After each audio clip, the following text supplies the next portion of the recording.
So you want to take your dog to the dog park. All right, let's talk about it. Hey guys, my name is Trey. I'm the founder and owner of Summit Hound, and we provide people who own big dogs control and peace of mind through heavy duty dog gear. And today I want to talk about how you can prepare for taking your pup to the dog park. All right, to get this out the way, let me just give you my personal opinion. This is just my opinion. I'm going to tell you why I think you shouldn't, but I'm also going to tell you what to do if you want to proceed. So number one, I don't think you should take your dog to the dog park because no matter what, it's not a matter of if your dog is going to get into a fight, it's a matter of when. So think about it like this. You're taking your well-trained dog, let's just assume that your dog is well-trained, into a park and a place where there's going to be a bunch of different dogs and you don't know anything about their training, you don't know anything about their past, you don't know anything about their aggression, you don't know anything about their parents.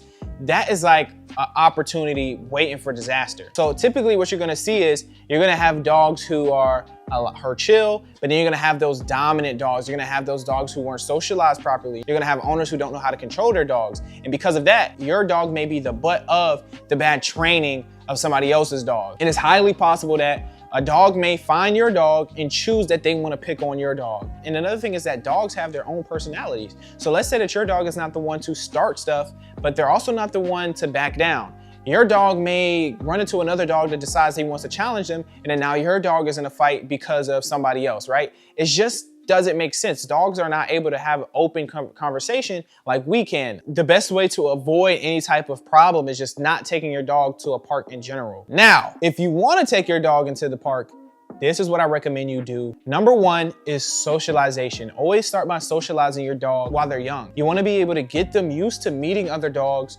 and being okay with other dogs so that when they do get around other dogs, they're not acting crazy, they're not acting aggressive, they're not acting fearful. And a lot of times attacks happen because the dog is scared and they wanted to get dogs away from them. If it's your first time taking your dog to the park, before you go into the fenced-in enclosure, stand outside of the cage and see how your dog reacts. If they're acting aggressive, if they're acting fearful, this is a sign that you probably are not ready to go into the park yet.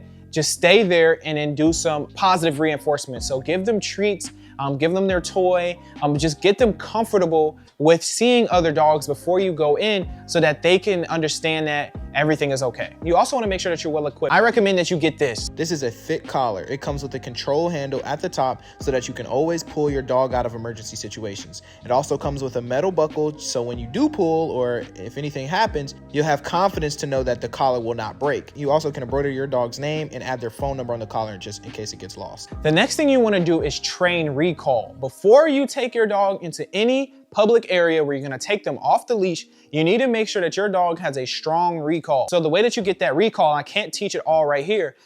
Get your dog to go away from you, call them back to you, and then give them a treat or a toy or some type of reward so that they know every time they hear their name, it's going to be something great. It's going to be a great opportunity, whether that be for treats, praise, or to have their favorite toy. You need to make sure no matter what, when you call your dog's name, they come back to you. Example, if you see your dog getting into a fight, is around a fight, maybe starting the fight, or just in an area that you probably shouldn't be at, you're able to call them out of the situation and de-escalate or make sure that your dog is not involved in anything else that's happening. Now let's wrap this up. First, you need a really good collar that you can pull them out of emergency situations. Secondly, you need to be able to socialize this dog with other dogs. Before you take them inside of the park, make sure that they are comfortable and they're not showing any signs of aggression before they even come inside of the enclosure. Last but not least, make sure that your dog has a strong recall. If you have those three things, you should be fine. Again, no matter what, it's really about when a dog fight is gonna happen, it's not if it's gonna happen, but you'll be a lot better off if you have these three things, okay? If you have any questions, put it down in the comments below and we'll see you on the next one. Peace.